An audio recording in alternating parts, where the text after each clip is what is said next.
فتح مکہ۔ فتح مکہ سرکار دو عالم صلی اللہ علیہ وآلہ وسلم کی مدنی زندگی کا ایک اہم ترین غزوہ ہے۔ یہ عہد نبوی کے تمام غزوات کی ایک الگ اہمیت ہے، لیکن مورخین اس بات پر متفق ہیں کہ فتح مکہ میں اسلامی شان و شوکت کا ایسا اظہار ہوا کہ عالم عرب پر اسلام کی دھاک بیٹھ گئی۔ مسلمانوں کو بیت اللہ میں داخل ہو کر طواف کا موقع ملا، کعبۃ اللہ کو بتوں اور تصویروں سے پاک کر دیا گیا، اور ایک طویل عرصے کے بعد اللہ تعالیٰ کی وحدانیت کا علم کعبے کی چھت پر لہرایا گیا۔ غزوہ فتح مکہ سے کچھ عرصہ قبل مسلمانوں اور قریش کے مابین صلح حدیبیہ کے نام سے ایک معاہدہ طے پایا تھا، جس نے خاص طور پر امن و امان کی ایک نئی روح پھونک دی تھی۔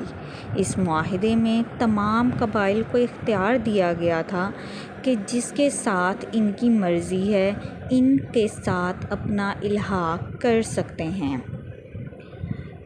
قبائل مکہ کے دو بڑے قبیلے، جن کے نام بنو بکر اور بنو خزاع تھے، ان کی جنگ و جدل اور باہمی دشمنی کی ایک الگ تاریخ تھی، لیکن صلح حدیبیہ کے سبب ایک بار تمام دشمنیاں دب گئی تھیں، چونکہ معاہدے میں یہ شق شامل تھی کہ جو قبیلہ جس فریق کے ساتھ شامل ہوگا وہ اسی کا حصہ تصور کیا جائے گا، اس فریق پر حملہ تصور ہوگا۔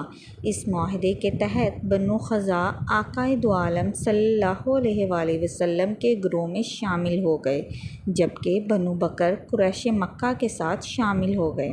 کچھ عرصہ فریقین پرامن رہے۔ اس صلح سے فائدہ اٹھاتے ہوئے اسلام کی ترقی میں تیزی آ گئی۔ تاہم شعبان 8 ہجری 630 میں بنو بکر نے بنو خزاع پر حملہ کر دیا۔ اس وقت بنو خزاع ایک چشمہ پر موجود تھے۔ اس موقع پر قریش مکہ نے معاہدے کی واضح خلاف ورزی کرتے ہوئے نہ صرف ان کو ہتھیار فراہم کیے، بلکہ قریش مکہ کے کئی لوگ نقاب اوڑھ کر ان کے ساتھ حملے میں شامل ہو گئے، یہاں تک کہ بنو خزاع حرم تک پہنچ گئے اور ان سے امن کی درخواست کی، لیکن حرم کا بھی لحاظ نہ رکھا گیا۔ اس واقعے کے بعد عمرو بن سالم خزاعی نے مدینہ منورہ کا رخ کیا اور دربار رسالت میں اشعار کی صورت میں اپنی عرضداشت پیش کی۔ رسول اللہ صلی اللہ علیہ وآلہ وسلم نے اشعار سماعت کیے اور ارشاد فرمایا، کہا، عمرو بن سالم تمہاری مدد کی گئی، یعنی تمہاری مدد کی جائے گی۔ اس کے بعد بدیل بن ورقہ کی سربراہی میں ایک وفد بارگاہ رسالت میں حاضر ہوا، تفصیلات عرض کی اور ساتھ یہ بھی عرض کیا کہ مکے کے کون سے لوگ اس میں ملوث پائے گئے تھے۔ حضور اکرم صلی اللہ علیہ وآلہ وسلم نے اس بدعہدی کا بدلہ لینے کا مصمم فیصلہ کر لیا اور اپنے صحابہ کو بھرپور تیاری کا حکم ارشاد فرمایا، اور ساتھ ہی یہ بھی حکم جاری فرمایا کہ اس تیاری کی کسی کو کانوں کان خبر نہ ہونے پائے۔ اللہ کے نبی نے خصوصی دعا بھی فرمائی کہ اے اللہ، جاسوسوں اور خبریوں کو قریش تک پہنچنے سے روک تاکہ ہم اچانک ان پر جا پہنچیں۔ آپ صلی اللہ علیہ وآلہ وسلم نے جنگی حکمت عملی کا مظاہرہ کرتے ہوئے ماہ رمضان کے شروع میں حضرت قتادہ رضی اللہ تعالیٰ عنہ کی قیادت میں 8 افراد کا لشکر بطن عظم کی طرف روانہ فرمایا، تاکہ دیکھنے والے یہ سمجھیں کہ محمد رسول اللہ صلی اللہ علیہ وآلہ وسلم کا لشکر اس راستے سے مکہ کی طرف روانہ ہونے والا ہے۔ تاہم آقا دو عالم صلی اللہ علیہ وآلہ وسلم نے دوسرا راستہ اختیار فرمایا۔ رمضان المبارک 8 ہجری کو 10,000 صحابہ کرام رضی اللہ تعالیٰ عنہ کا لشکر لے کر حضور اکرم صلی اللہ علیہ وآلہ وسلم نے مدینہ منورہ سے مکہ مکرمہ کا رخ فرمایا۔ ابو ہم غفاری رضی اللہ تعالیٰ عنہ کو مدینے میں اپنا قائم مقام مقرر فرمایا۔ مدینے سے باہر نکل کر 2,000 افراد اور اسلامی لشکر کے ساتھ مل گئے۔ یوں 12,000 کا صحابہ کا لشکر جرار لے کر مدینے سے مکہ کی طرف روانہ ہوئے، لیکن اللہ کی قدرت اور سرکار عالم صلی اللہ علیہ وآلہ وسلم کی دعا کی بدولت کفار اتنی بڑی سرگرمی سے بے خبر ہی رہے۔ حضور اکرم صلی اللہ علیہ وآلہ وسلم پیش قدمی کرتے ہوئے مکہ مکرمہ سے محض ایک منزل کے فاصلے پر ایک مقام پر قیام فرمایا۔ یہاں اپنے سارے اسلامی لشکر کو پورے میدان میں پھیلا دیا۔ ہر صحابی کو کہا کہ اپنا الگ الگ چولہا روشن کریں۔ رات کے وقت ابو سفیان خبر گیری کے لیے مکے سے باہر نکلا تو آگ کا اتنا بڑا الاؤ دیکھ کر پریشان ہو گیا۔ اس کو ایک خیال یہ تھا کہ شاید یہ بنو خزاعہ کا لشکر ہو، لیکن ابو سفیان نے اس خیال کی تردید کی کہ ان کا لشکر اتنا عظیم نہیں ہو سکتا۔ اس اثنا میں ابو سفیان کی ملاقات حضرت عباس رضی اللہ تعالیٰ عنہ سے ہوئی۔ آپ رضی اللہ تعالیٰ عنہ نے ابو سفیان کو آگاہ کیا کہ بہتر یہی ہے کہ حضور اکرم صلی اللہ علیہ وآلہ وسلم سے امان طلب کر لو، ورنہ اس عظیم لشکر کے سامنے تمہاری کوئی اوقات نہیں۔ حضرت عباس رضی اللہ تعالیٰ عنہ نے ابو سفیان کو اپنے خچر پر ساتھ بٹھایا اور سرکار دو عالم صلی اللہ علیہ وآلہ وسلم کی بارگاہ میں پیش کر دیا۔ حضرت عمر بن خطاب رضی اللہ تعالیٰ عنہ اس کے قتل کے درپے ہوئے، لیکن سرکار دو عالم صلی اللہ علیہ وآلہ وسلم نے منع فرما دیا۔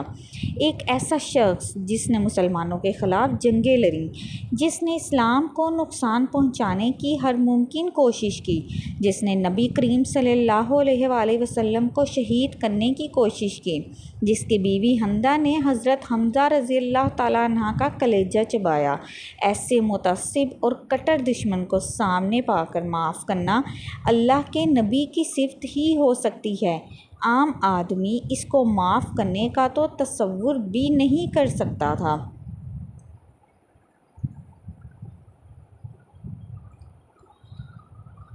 حضور کے سفر مکہ کے دوران حجفہ کے مقام پر آپ صلی اللہ علیہ وآلہ وسلم کے چچا زاد بھائی ابو سفیان بن حارث اور پھوپھی زاد بھائی عبداللہ بن امیہ ملے۔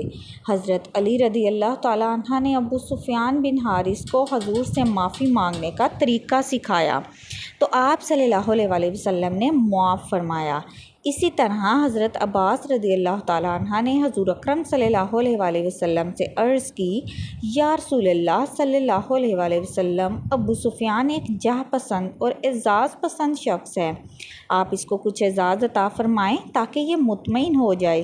حضور اکرم صلی اللہ علیہ وآلہ وسلم نے شان کریمی کا بے مثال مظاہرہ ہوتے ہوئے فرمایا کہ جو شخص ابو سفیان کے گھر داخل ہوگا اس کو بھی امان ہوگی، جس پر ابو سفیان از حد مسرور ہوا۔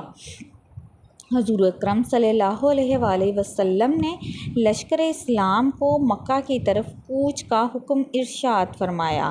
آپ صلی اللہ علیہ وآلہ وسلم نے حضرت عباس رضی اللہ تعالیٰ عنہ کو حکم دیا کہ ابو سفیان کو پہاڑ کی چوٹی پر کھڑا کرو تاکہ سارا لشکر اس کے سامنے سے گزرے۔ چنانچہ ایسا ہی کیا گیا۔ ہر قبیلہ اپنے اپنے پرچم کے ساتھ گزرتا۔ ابو سفیان حضرت عباس رضی اللہ تعالیٰ عنہ سے دریافت کرتا کہ یہ کون سا قبیلہ ہے۔ حضرت عباس رضی اللہ تعالیٰ عنہ قبیلے کا نام بتاتے، یہاں تک کہ آپ صلی اللہ علیہ وآلہ وسلم کا دستہ مبارک گزرا۔ آپ صلی اللہ علیہ وآلہ وسلم کے آگے چلتے ہوئے صحابہ ترانے پڑھ رہے تھے۔ حضرت سعد رضی اللہ تعالیٰ عنہ کے ہاتھ میں سرکار دو عالم صلی اللہ علیہ وآلہ وسلم کے لشکر کا پرچم تھا۔ ابو سفیان نے حضرت عباس رضی اللہ تعالیٰ عنہ سے کہا، تمہارے بھتیجے کے ساتھ بھلا کسی کی طاقت ہے کہ جنگ لڑیں؟ اس نے تو بڑی سلطنت جمع کر لی ہے۔ حضرت عباس رضی اللہ تعالیٰ عنہ نے فرمایا، یہ بادشاہت نہیں بلکہ نبوت ہے۔ یہ حالات دیکھ کر ابو سفیان تیزی سے مکہ کی طرف دوڑا اور بلند آواز میں قریش مکہ کو کہا، اے اہل قریش، محمد صلی اللہ علیہ وآلہ وسلم اتنا عظیم لشکر لے کر آئے ہیں، تم میں مقابلے کی تاب نہیں، لہٰذا جو ابھی ابو سفیان کے گھر میں داخل ہو جائے اس کو امان ہے۔ یہ سن کر جگر کھورے حمزہ بنت عتبہ ان کی مونچھ پکڑ کر بولی، مار ڈالو اس چرب زبان کو۔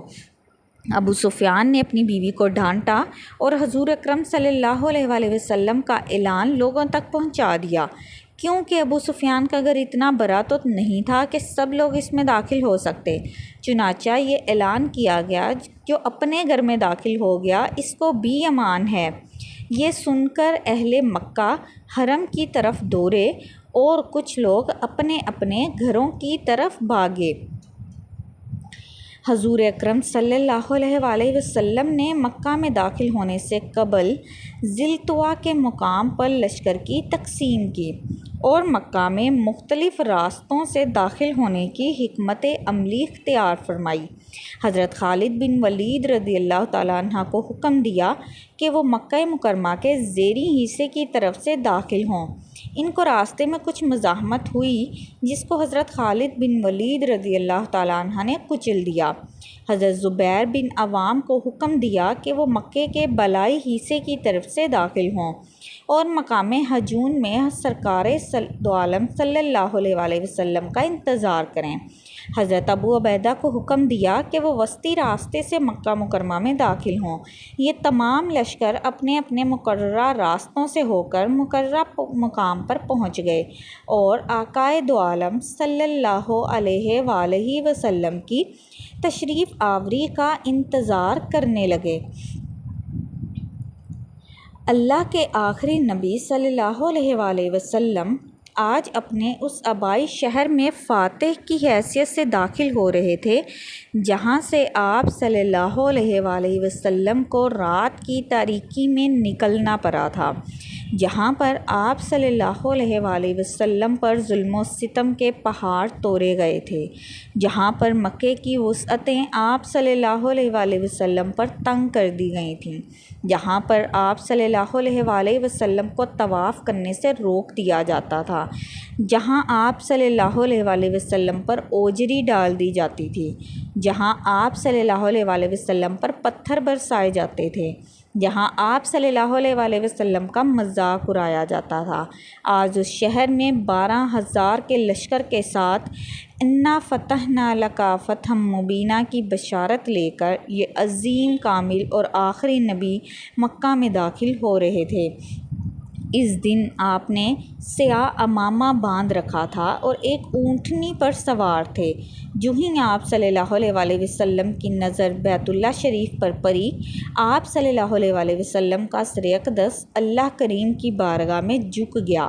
آپ صلی اللہ علیہ وآلہ وسلم نے اپنا سر اس قدر جھکایا کہ آپ کے عمامہ شریف کی سلوٹیں ڈھیلی پڑ گئیں۔ اونٹنی ہی پر آپ صلی اللہ علیہ وآلہ وسلم نے طواف فرمایا۔ مختلف کتب سیرت میں حضور اکرم صلی اللہ علیہ وآلہ وسلم کا خطبہ درج ہے۔ اس کا مفہوم عرض ہے۔ آپ صلی اللہ علیہ وآلہ وسلم نے فرمایا، اے قریشیو، اللہ نے تم سے جاہلیت کے غرور کو ختم کر دیا۔ سب آدم کی اولاد ہیں اور آدم مٹی سے بنے تھے۔ آپ صلی اللہ علیہ وآلہ وسلم نے فرمایا، تم میں سے بہتر وہ ہے جو زیادہ پرہیزگار ہے۔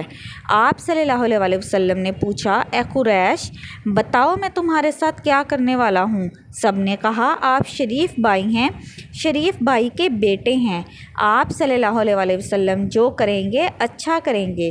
آپ صلی اللہ علیہ وآلہ وسلم نے فرمایا، جاؤ، تمہیں آزاد کیا، سب کو معاف کیا۔ یہ جرأت انگیز حوصلہ صرف آپ صلی اللہ علیہ وآلہ وسلم کا ہی ہو سکتا ہے، ورنہ اس موقع پر انسان کہاں قابو میں رہتا ہے۔ فتح مکہ کا سب سے اہم مرحلہ بیت اللہ شریف کو بتوں سے پاک کرنا تھا۔ اس وقت کعبہ میں 360 سے زائد بت موجود تھے۔ آپ صلی اللہ علیہ وآلہ وسلم نے اپنی کمان کے ساتھ بتوں کو گراتے اور یہ آیت پڑھتے جاتے، جاء الحق وزهق الباطل اور آپ صلی اللہ علیہ وسلم کی ٹھوکر سے بت اوندھے منہ گرتے جاتے۔ عثمان بن طلحہ چابی لے کر کعبے کے اندر داخل ہوئے اور اس کو تصاویر سے پاک کیا۔ حضرت بلال رضی اللہ تعالیٰ عنہ نے کعبے کی چھت پر کھڑے ہو کر اذان دی اور انہوں نے کعبے میں طویل عرصے کے بعد اللہ کی وحدانیت کا اعلان کیا۔